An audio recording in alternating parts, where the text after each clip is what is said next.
If you disappeared tomorrow, no one would miss you. My father said so. I finally walked away forever. 30 days later, the bills went unpaid, the house fell apart. And suddenly, the family who laughed couldn't stop calling me back. My name's Erin. I'm 29, and I'm the one everyone in my family used to call the reliable one. You know the type, the guy who always shows up, picks up the slack, covers the bill when someone forgets their wallet, and fixes the messes no one else wants to touch. For a long time, I wore that label like a badge of honor. I thought being dependable was a good thing. But somewhere along the way, that reliability turned into expectation, then obligation, then something uglier. It became a leash. It all came to a head on my birthday last year, my 29th. Nothing big, just a casual family dinner at my parents' house. Mom made her usual lasagna. My sister brought her 2 kids and pretended they didn't exist while they ran wild. And my brother Nate rolled in late with the usual air of smugness and a bottle of wine he probably took from a client. Classic Nate move. He's 4 years younger than me and somehow still treated like the golden child, despite holding a revolving door of jobs and a bank account that never had more than 3 digits. Meanwhile, I had a stable job in it, owned my condo, paid off my car, and here's the kicker, was covering most of my parents' bills quietly for the past 3 years. They never asked directly. It started with a just for this month sweetheart moment after Dad's business hit a rough patch. Then came the mortgage, then the utilities. Then suddenly, I was the one paying for repairs, groceries, and even covering for Nate when he messed up again. And I did it quietly because I thought I was helping, because I thought, well, someone has to step up. That night, though, something cracked. The dinner started fine, if a bit tense like always. My mom fussed over Nate's tie. He hadn't even worn one while Dad made one of his usual jabs about how I was still single because I worked too much. I laughed it off like I always do. Then came the cake. It was store-bought, but whatever. They sang happy birthday half-heartedly, mostly out of tune, but I smiled anyway. Then Dad raised his glass and said to Erin, "May he never disappear or we'd have no one left to fix our messes." The table chuckled. Then he added it, the line that still echoes in my head. "If you disappeared tomorrow, no one would miss you."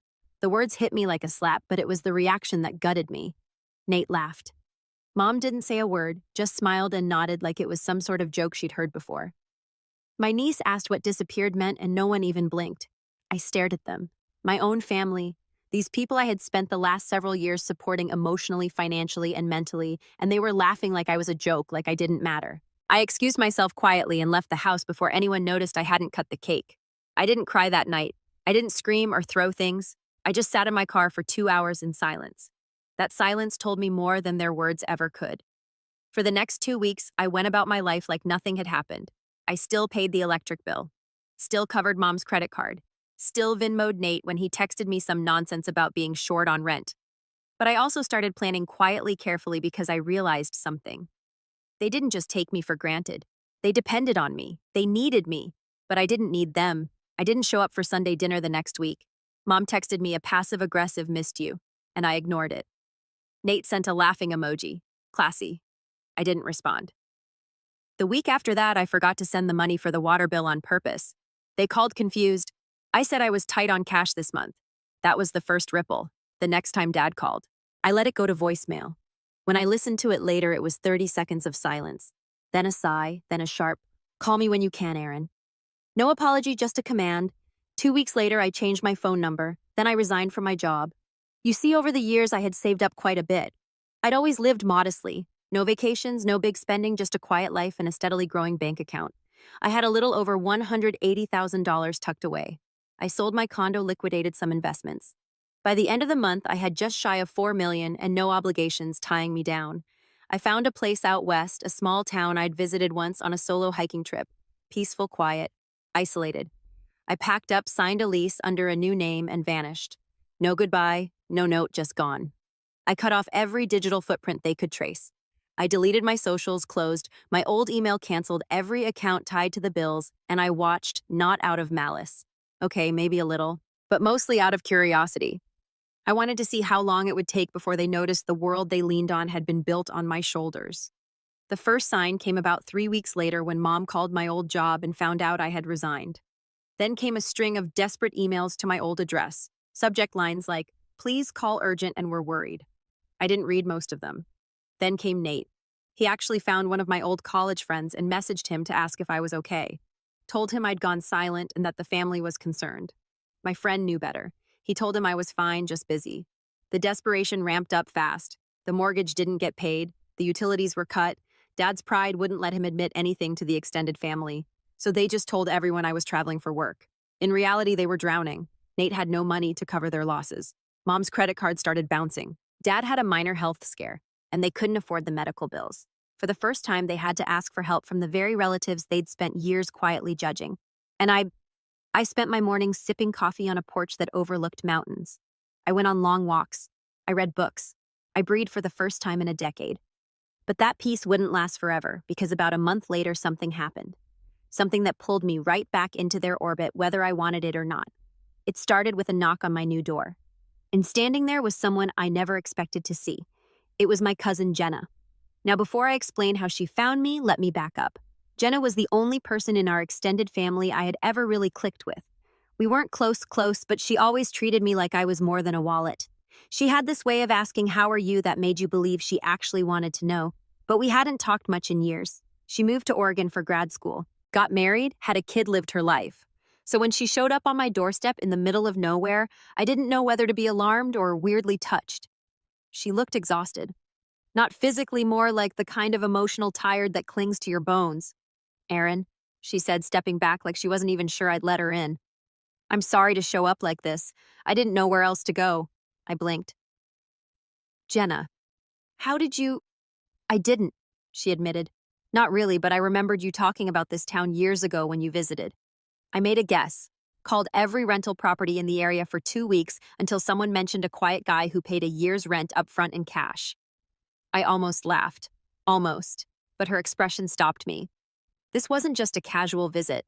"What's going on?" I asked, stepping aside so she could come in. She walked in slowly, looking around like the place was too peaceful for what she was about to say. We sat. I offered tea. She didn't touch it. "They're losing everything," she said finally. "Your parents. Nate, the house is in foreclosure. Utilities were shut off last week. Your dad had some kind of panic attack, refused to go to the hospital because they couldn't afford it. Nate tried to pawn your old gaming PC. They're a mess." I didn't say anything. "They told everyone you had a breakdown," she added, "that you just snapped, disappeared, that they're worried sick." I almost laughed again, but it came out dry and bitter. Of course they are. No one left to pay for their mistakes. Jenna didn't argue. She didn't defend them. That's why I let her stay. She just nodded slowly and said, "I figured that's what happened."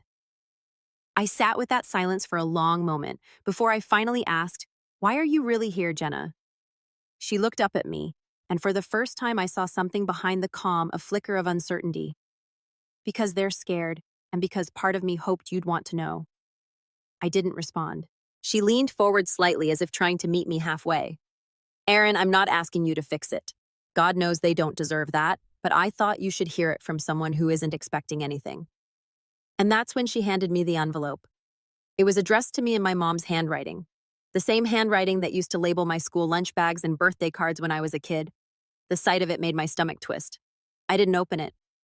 Jenna stayed the night in the guest room. She didn't push me to read it, and I didn't offer to talk.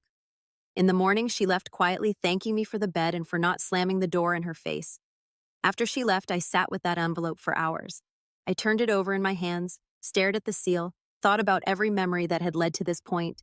The birthdays I paid for, the dinners I cooked, the nights I stayed up helping Nate with emergencies, the moment at that table when they all laughed as my dad casually erased me. I opened it. The letter was 2 pages, handwritten, shaky, emotional in the way someone writes when they're scared of consequences, not when they feel genuine regret. "Aaron, we don't know what happened. One moment you were there and the next you were gone. No messages, no goodbye. We're scared. Are you okay? Your father's been sick. Nate is lost without you. We didn't realize how much you were holding together until it all started falling apart. Please just tell us where you are. We're sorry if we said something that hurt you. We were just joking that night. You know how your dad is. He never means it. He misses you. We all do. Please come home. Just talk to us. Love, Mom." There it was. Not a word of accountability, not a mention of what was actually said. Just a vague blanket apology wrapped in "we miss you" and we didn't mean it. No ownership, just fear. I didn't cry. I folded the letter back into the envelope and tucked it in a drawer. That night, I went to bed with a strange calm in my chest. I realized something important. They weren't mourning me. They were mourning the loss of their safety net. The next few weeks passed quietly. No new visitors, no new letters, but I kept tabs watched from a distance. Jenna gave me occasional updates. They moved in with my aunt temporarily. Nate tried to launch a GoFundMe claiming their breadwinner had vanished. It barely raised enough to cover a week of groceries. And then something happened that even I didn't see coming. One morning, Jenna called me. "You need to see this," she said. "Check your old email." I forwarded something. I logged into the email I hadn't touched in months, the one they probably assumed I'd abandoned. And there it was, an email from Nate. The subject line, "You owe us Aaron." I stared at that subject line for a long moment. "You owe us Aaron" time for words, each one digging under my skin like a splinter. I clicked the email open, unsure if I was angry, amused, or just numb at this point. "Hey man, I don't know what your deal is or where you ran off to, but this is getting ridiculous. We've been through tough times since you ghosted everyone. Mom and Dad are barely hanging on, and I'm doing everything I can to keep things together here. You were the one who kept everything running. You paid for everything. That was your role. We didn't ask you to be the responsible one. You just were. So don't get mad at us now for relying on you. That's on you. If you think disappearing proves some kind of point, fine. You've made it. Now come back and fix what you broke.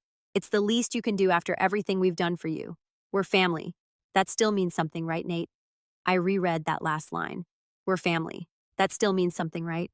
Something about it made me laugh out loud. This dry, hollow kind of laugh that echoed through the walls of my quiet little cabin. They still didn't get it. They genuinely believed they were the victims here, that I'd somehow wronged them by no longer financing their lives. I didn't reply.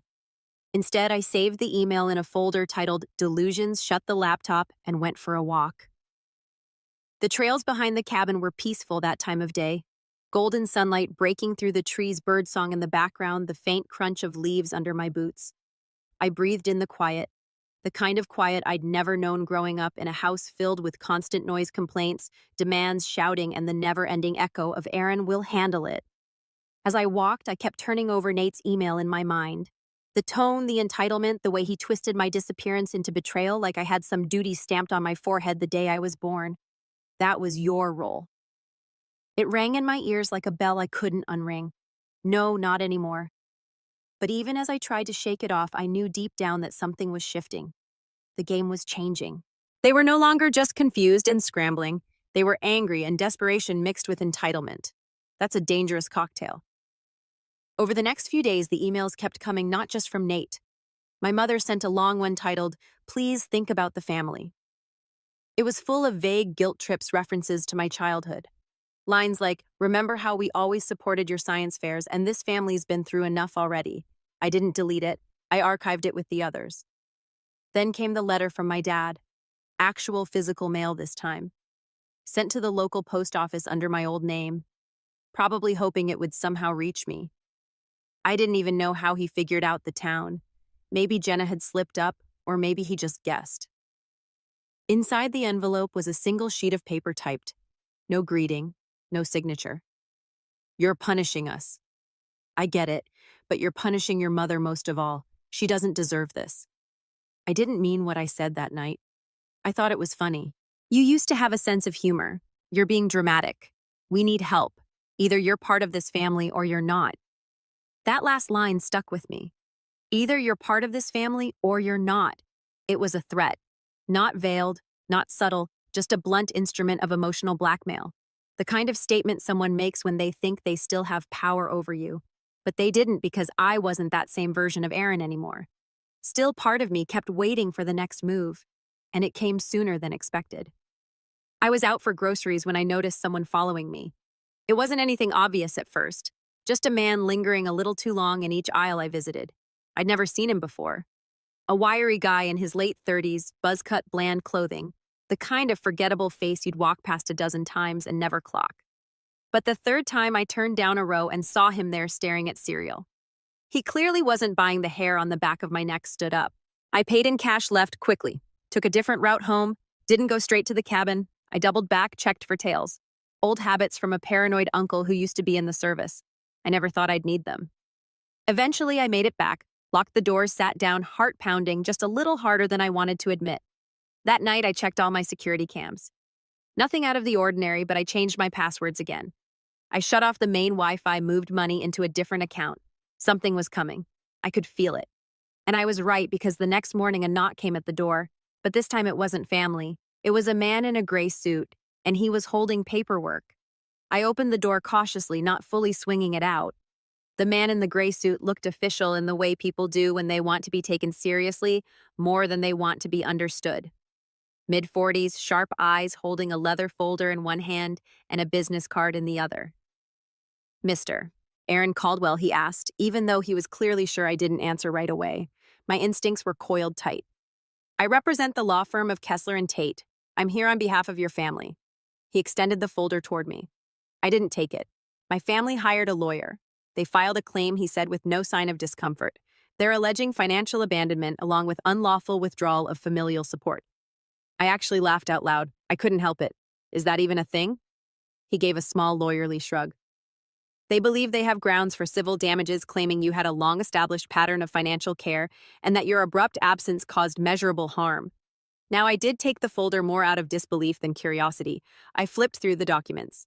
There was in black and white Nate's name, my parents' statements about decades of care, unspoken familial agreement, and dereliction of duty to dependent. They were suing me for not paying their bills. The lawyer gave me a moment. You're not obligated to respond now, he said. But the court date is listed. You'll want representation. I'm not obligated to do anything, I muttered, handing the folder back. Tell them I'll see them in court. He gave a professional nod, turned, and left. I stood there for a while, motionless, the morning wind curling around me like a warning. So this was their endgame, not a conversation, not an apology litigation. I knew then that this had to end. Not just legally, not just with a counter lawsuit. It had to end completely. They had shown me who they were, who they'd always been, and now they were giving me the gift of clarity. I'd spent most of my adult life believing that love meant sacrifice, that family meant endurance. But they had made it clear to them love meant control and family meant obedience. And I was done. I didn't waste time. I hired a lawyer of my own, a sharp, no-nonsense woman with a background in family law and a distaste for emotional blackmail. After she read through their case, she actually rolled her eyes and said, "You've got to be kidding me. This wouldn't hold up in a reality TV court, let alone a real one." Still, we prepared. We documented everything. Every wire transfer, every receipt, every text from Nate asking for money, every bank statement showing the mortgage payments that had come out of my account. We created a full timeline, 7 years of quiet, steady financial support, all backed up with evidence. Not because I needed to defend myself morally. I already knew I'd done more than my share, but because we needed to shut this down so thoroughly they'd never dare try it again. 2 months later, we stood in front of a judge. They actually showed up, all three of them. My father looked thinner than I remembered, but still held his head high, that same steel in his eyes. My mother looked tired, worn down. Nate, he looked smug, like he thought this was his golden ticket. I wondered if he was already mentally spending whatever payout he thought was coming. The courtroom was quiet as the judge leafed through the case file. Then Ree stood. She didn't hold back. "Your Honor," she said, "the plaintiff's claim hinges on an idea that familial obligation equals legal responsibility. That's simply because my client provided support willingly, without condition. He is now financially and legally bound to continue doing so. But there is no contract, no agreement, no power of attorney, no co-signed loans, just decades of generosity, repaid with entitlement." She submitted our documentation, over 100 pages. When it was my father's turn, he tried to frame it emotionally. "Your Honor, this isn't just about money. It's about betrayal. My son was a pillar in our family. He disappeared without warning, leaving us to pick up the pieces." Ree stood again. And where exactly was this sense of family when Mr. Caldwell was told on his birthday that he wouldn't be missed if he vanished? My father tried to speak again, but the judge raised a hand. "I've seen enough." He looked directly at my parents. "I'm dismissing the case with prejudice. Mr. Caldwell has no legal obligation to support you. Financial generosity does not equal legal duty.